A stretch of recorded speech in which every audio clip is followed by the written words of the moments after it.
Olá, tudo bem? Esse é mais um vídeo que visa ensinar técnicas de estatística e de psicometria através da utilização de software.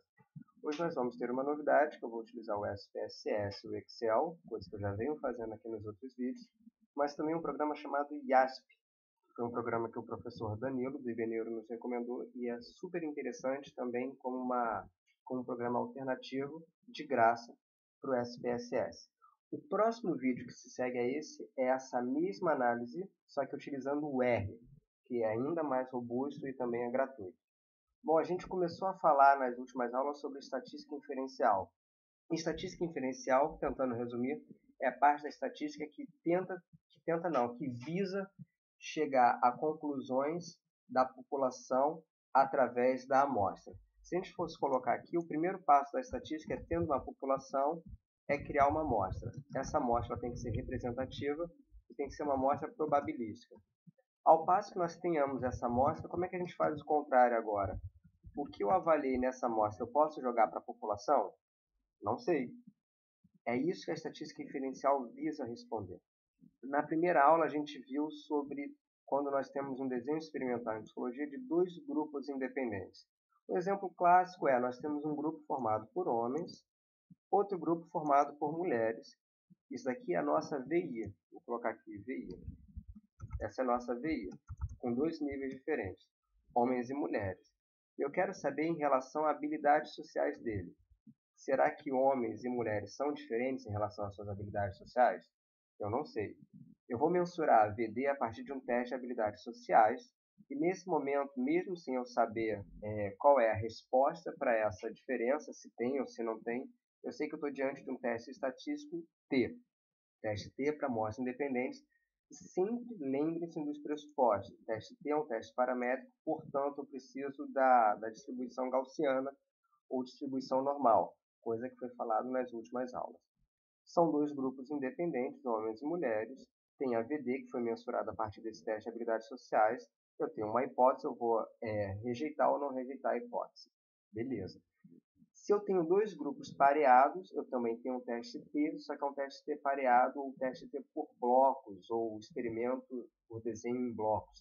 Que é mais ou menos o seguinte, agora imagina que nós temos 15 pessoas e eu quero saber qual é a influência do café ou do chá em relação às horas de sono dessas 15 pessoas. Eu pego essas 15 pessoas, dou café para elas e vejo quantas horas elas dormiram. Tá bom, mensuro isso e coloco no meu banco de dados. Passa um tempo, eu pego essas mesmas 15 pessoas e dou para elas um chá diferente e vejo quantas horas elas dormiram. Bom, eu tenho 15 pessoas em tempo 1, em tempo 2, VI1, nível de VI2, e agora não tenho mais amostra independente, eu tenho amostras pareadas ou em blocos, no caso, se a minha distribuição é gaussiana, eu utilizo um teste T pareado. Estou falando um pouco mais rápido porque eu estou partindo do pressuposto que todo mundo que está vendo esse vídeo já viu os vídeos anteriores que falam sobre o que é hipótese, o que é problema, o que é nível de significância, o que é alfa, o que é P. Bom, nesse momento a gente está baseado nosso vídeo nesse artigo aqui, é um artigo de 2008, e nesse artigo nós não temos mais dois grupos, nós temos três grupos, e esses três grupos eles têm uma condição VI diferente, e eles foi solicitado para esses três grupos que realizassem a figura complexa de Ray, que é um dos exames mais utilizados para avaliação neuropsicológica. Bom, um desses três grupos era o grupo que tinha uma epilepsia no hemisfério direito. O outro desses três grupos, ele apresentava uma epilepsia do hemisfério esquerdo. E o terceiro grupo é o grupo controle, ou seja, que não tinha nem epilepsia do hemisfério direito, tampouco do hemisfério esquerdo. Bom, essa daqui é a nossa VI. Será que a epilepsia do hemisfério direito e hemisfério esquerdo e do grupo controle difere no desempenho cognitivo da pessoa a partir da mensuração dos resultados da figura complexa de Ray? Eu não sei, mas eu sei que eu estou diante não mais de um teste T, mas sim de uma ANOVA, ou análise da variância. Quantas VIs a gente tem aqui? Uma VI, repara só. É VI, que é epilepsia. E temos três grupos, epilepsia do hemisfério direito, epilepsia do hemisfério esquerdo e o grupo controle. No caso, então, a gente chama isso de ANOVA One Way, ou ANOVA Uma Via, ou ANOVA Fatorial. que a gente parte do pressuposto que nós temos uma VI e a gente vai mensurar como essa VI se comporta frente aos resultados da VD. Tá? Nós temos aqui os pressupostos, nós temos o artigo, e nesse primeiro momento eu vou ensinar como fazer essa ANOVA e como chegar aos mesmos resultados obtidos no artigo. Vou reabrir aqui o SPSS. Aqui o SPSS tem as variáveis, então aqui, lembrando que cada uma aqui das colunas são as variáveis, depois cada uma aqui das linhas são as observações. Nós temos os três grupos, grupo 1, 2 e 3, tá? Direito, esquerdo e controle. E a gente vai analisar. Essa analisar a ANOVA ela é relacionada também à média. A ANOVA, no caso, unidirecional, ou seja, um único fator ou uma única VI. Vou redefinir, que eu já tinha feito algumas coisas. E vou fazer do zero. Nesse primeiro momento, eu quero saber como se comportam os três diferentes grupos em relação à primeira parte do teste figura complexa de Ray, que consiste em pedir para o paciente copiar, olhando para aquela figura, copiar aquela figura. Bom, não vou marcar absolutamente nada, vou deixar exatamente como está e vou dar um OK. Ele vai gerar esse output, e é importante que a gente tenha, eu vou abrir aqui o Word em concomitante, em paralelo. Lá embaixo eu coloquei aqui a nossa regrinha que a gente sempre utiliza, que é essa. Esse P aqui está errado, pronto. Quando fica minúsculo, né? Agora está certo. Se P for menor do que alfa, a gente rejeita H0. Aqui. Se P for maior do que alfa, a gente não rejeita H0. H0 é a hipótese nula. H0 está falando a média do grupo 1 é igual à média do grupo 2, que é igual à média do grupo 3, que é igual à média do grupo K, que é igual a 0. Já a hipótese alternativa é o caso contrário para pelo menos um desses grupos. Talvez o grupo 1 tenha uma média diferente do grupo 2, que talvez seja diferente do grupo 3, mas pelo menos um desses grupos ele apresenta uma média estatisticamente diferente do outro grupo. Ou a gente rejeita H0, ou a gente não rejeita H0. Bom, onde é que está o P aqui? Aqui são entre os grupos, aqui tem os graus de liberdade, aqui tem o teste Fisher, e aqui está o valor de P. No caso, esse sig chama significância. Esse P foi 0.9. O nosso alfa é 0.05. No caso, 0.9 é maior do que 0.05. P maior do que alfa, a gente não rejeita H0. Como está aqui, P maior do que alfa, a gente não rejeita H0. Então, para cópia, não há diferença entre os grupos. Tá bom? Quero saber agora em relação não mais à cópia, mas em relação à memória. Lembrando que aqui nesse quadradinho verde, ele me dá a opção de puxar as últimas coisas que eu já fiz. Então, eu vou clicar aqui para facilitar. Pronto, a nova unidirecional. Eu não quero mais saber a cópia, eu quero saber a memória. O teste da figura complexa de Ray, o paciente vê a figura e a copia olhando. Depois de algum tempo, a gente tira a figura dele, pega o resultado dele, espera um tempinho, normalmente dá um distrator para ele, alguma outra atividade. E depois de algum tempo a gente pede para que ele reproduza de memória, esse aqui é o nome memória, aquela figura que uma vez ele copiou. Será que tem diferença entre esses três grupos frente a VD memória? Vamos ver. Quando eu clicar em OK, vou dar um zoom para facilitar. Aqui tem os graus de liberdade e aqui tem o valor de P. Bom, 0.002 é o valor de P, é menor do que alfa. Portanto, a gente rejeita H0. Ó. A regrinha, se P for menor do que alfa, a gente rejeita H0. Então, em relação à memória, há diferença. Essa é a pergunta. Poxa, Luiz, legal. Tem diferença estatisticamente significativa entre os três grupos. Agora, a diferença em qual grupo? Será que é do hemisfério esquerdo? É diferente do hemisfério direito, que é diferente do grupo controle? Eu não sei. Será que talvez o hemisfério direito e esquerdo sejam diferentes, mas sejam igual ao controle? Eu não sei onde está essa diferença. E para isso, a gente vai precisar de um teste pós-hoc. Voltando aqui. Aqui já tem o botãozinho do pós-hoc. O mais utilizado é o Bonferroni, que ele é mais robusto para o erro do tipo 1, ou seja, ele evita mais o erro do tipo 1. No artigo foi utilizado o LSD, que em português é DMS, e o nível de significância a gente sempre estipula como 0.05. O teste pós-hoc ele vai fazer a comparação entre os grupos e vai me falar onde tem diferença. Clico em continuar, dou não quero marcar nada aqui nesse momento agora, dou OK, e aqui olha só, a gente consegue ver, nesse primeiro momento ele fez aquela tabela que ele já tinha feito, então eu sei, olha só, meu valor de P foi 0,002, tem diferença, eu rejeitei H0. Agora, será que tem diferença entre hemisfério direito e hemisfério esquerdo? Ó, hemisfério direito, hemisfério esquerdo, não tem.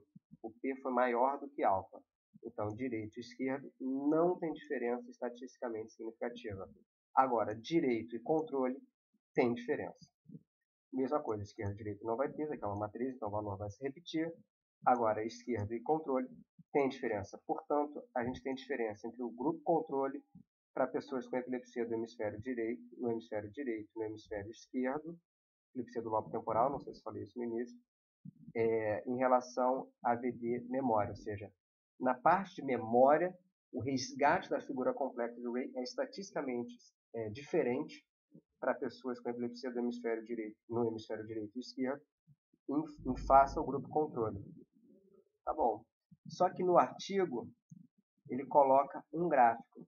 Esse gráfico tem algumas condições especiais para serem feitos, para que a gente utilize, para que ele seja feito, para que a gente consiga, pelo próprio gráfico, saber se tem diferença ou se não tem diferença estatisticamente significativa. Existem várias formas de chegar a esse gráfico, eu vou fazer da maneira mais simples no SPSS para não complicar a vida de quem está vendo o vídeo. Bom, eu voltei aqui no nosso output, eu vou fechar isso só para não confundir. Aqui está a nossa base de dados.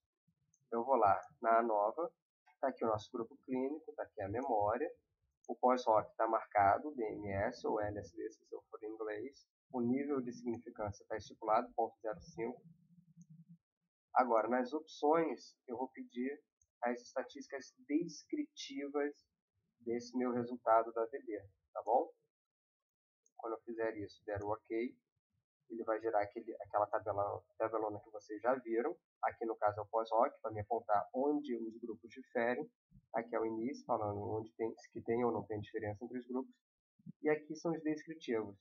Isso eu vou copiar e vou aqui puxar o meu Excel. Aqui o Excel, ele vai abrir. E nesse Excel eu vou criar um gráfico de barras relacionadas à média. Ó. Copiei. Nesse primeiro momento eu vou marcar esses três valores aqui, que são os valores da média dos três grupos, e o nome desses três grupos, ó, direito, esquerdo, controle, vou inserir um gráfico de colunas, ou barras, tá? Barras, no caso, tem verticais e horizontais. E aqui ele já fez para a gente esse gráfico. Claro que vocês têm que produzir um pouquinho mais esse gráfico, e eu falei para vocês que havia uma forma de eu saber, olhando para o próprio gráfico, se há ou se não há uma diferença estatisticamente significativa entre os três grupos. Eu faço isso a partir do erro padrão relacionado à média, ou SEM em inglês. Para eu fazer isso, nesse gráfico, eu vou ter que clicar numa dessas colunas e no layout dele inserir, aqui, ó, repara, barra de erros. Aqui eu já tenho o erro padrão, e quando eu setar a barra de erros, vai ficar bastante claro se tem ou se não tem diferença e onde tem diferença. Eu pedi a barra de erros personalizado, vou especificar um valor positivo, sempre tem isso, então vou chegar um pouquinho aqui para o lado. Vou especificar um valor positivo que está aqui, ó, 1, 2, 3, são esses três, e o valor negativo, os mesmos, ou seja, para cima ou para baixo, é mais ou menos esse valor do erro padrão. Fiz errado. Valor positivo. Então, o valor positivo está aqui. Vou especificar o valor negativo agora. Bom, pronto. Aqui a gente sabe, olha só, vou dar um zoom e vou explicar. Que se a gente pegasse esses pacientes com epilepsia no hemisfério direito e comparasse os pacientes com epilepsia no hemisfério esquerdo, aqui foi o desempenho dele mensurado pelo resultado da figura complexa de Ray, que poderia ser aqui, nessa parte, ou aqui, nessa parte, tá? Pode ver, a amplitude ela pode variar para cá ou para cá. No caso, é mais um, menos um erro. E aqui é a mesma coisa, os pacientes com epilepsia no hemisfério esquerdo, o resultado dele poderia ser tanto aqui, como no máximo ser aqui. Deixa eu tentar fazer um negócio que talvez facilite.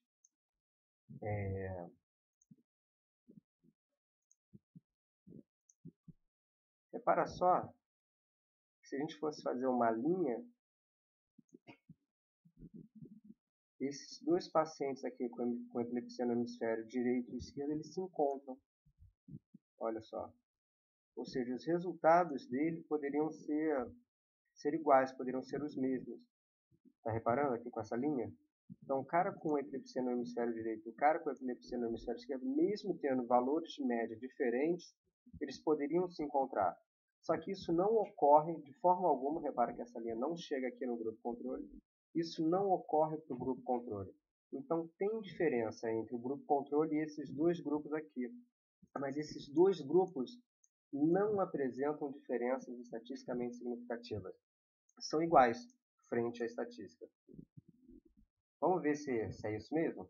Olha, voltando aqui para o SPSS, quando a gente vai no pós-hoc, tem aqui a primeira parte, o pós-hoc está aqui.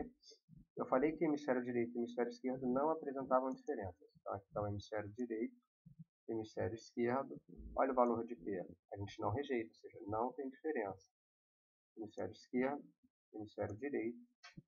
P foi maior do que alfa, a gente não rejeita H0, então não tem diferença. Agora, o grupo controle, para esses dois grupos, a gente rejeita H0, então tem diferença. Então a gente consegue ver isso a partir do próprio gráfico. O gráfico já nos mostra isso. A gente pode fazer isso só para fechar mesmo, vou encerrar essa janela. Vou puxar uma outra nova. Agora eu vou pedir o erro, vou deixar como estava, o pós-hoc eu vou pedir o LSD. Vou solicitar que ele realmente me dê as estatísticas descritivas. Vou simplesmente pegar, eu não vou interpretar nada que eu tenho os descritivos, vou simplesmente pegar esses descritivos e jogar no Excel. Ou seja, eu não olhei nada relacionado aos valores. Só para que a gente fixe isso daqui. A nossa VB foi o erro, a nossa VI é o grupo. Eu vou marcar a média desses três grupos, vou marcar o nome desses três grupos, eu apertei aqui o Ctrl, vou inserir um gráfico de colunas.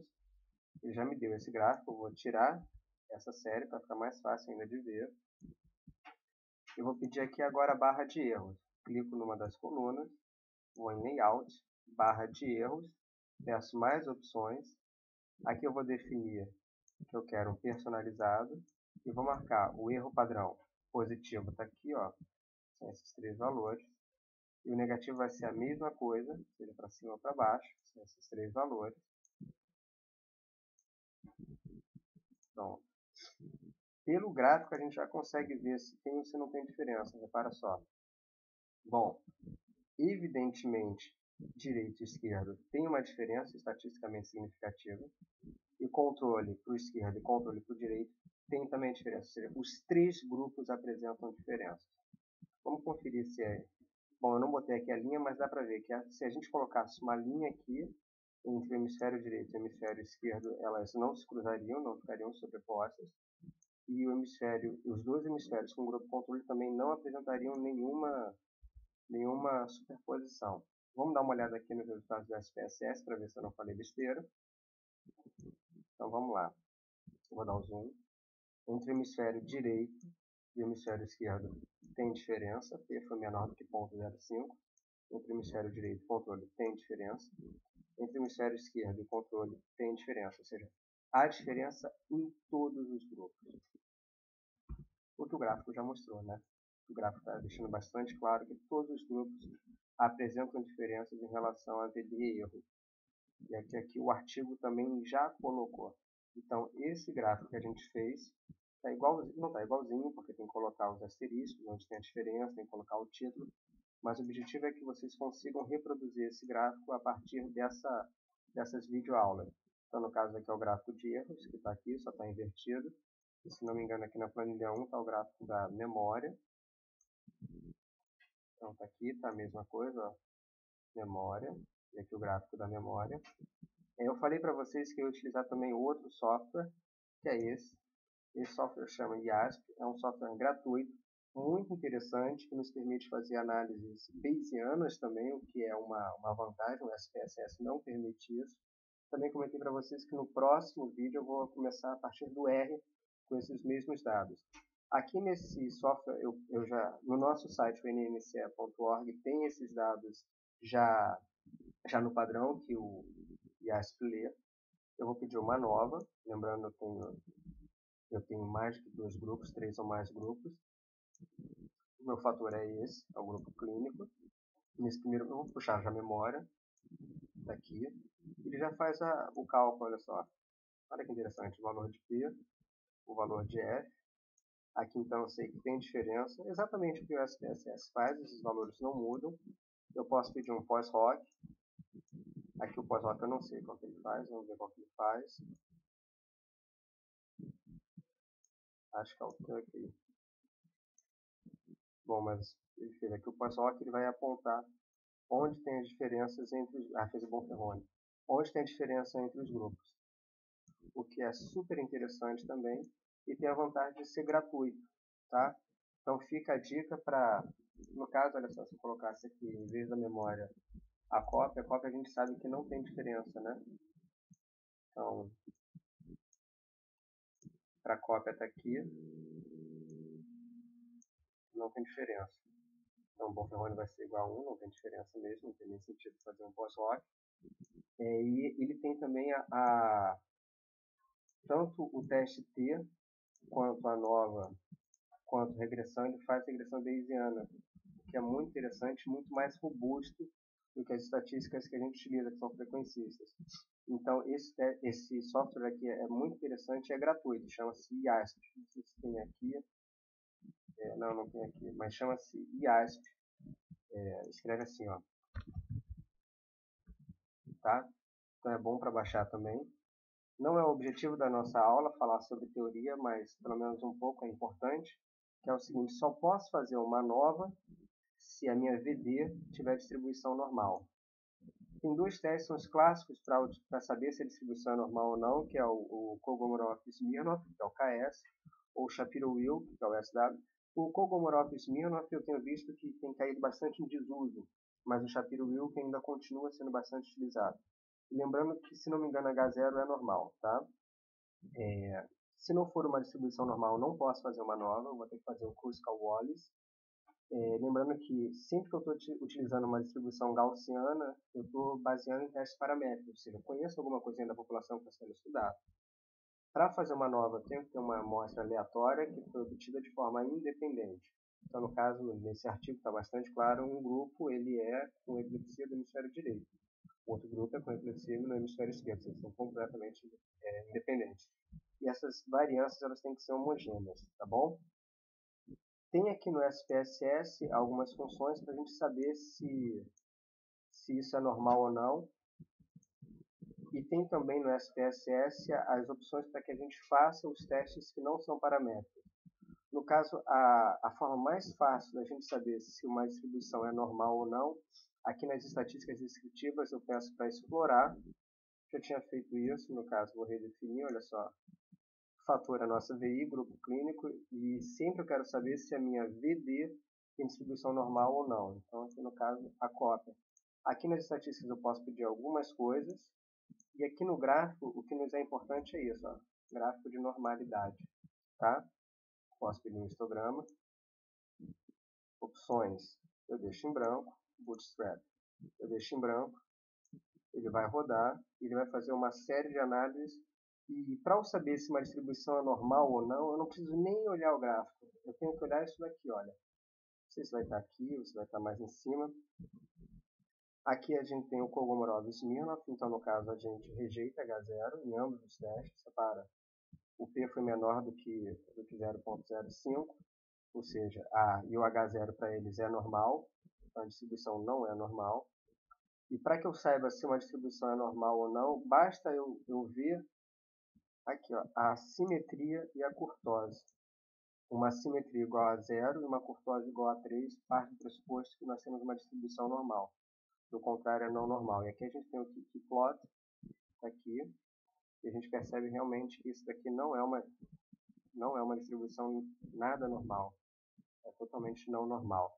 O que faz com que a gente utilize não mais a nova, mas sim a gente utilize testes não paramétricos, que seria para amostras independentes, no caso, aqui 2 amostras independentes, e que é o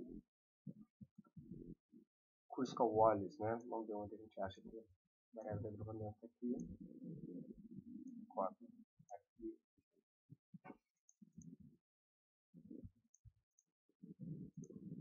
Ah, não sei fazer isso. Bom, mas eu vou cortar esse vídeo, vai ficar ótimo.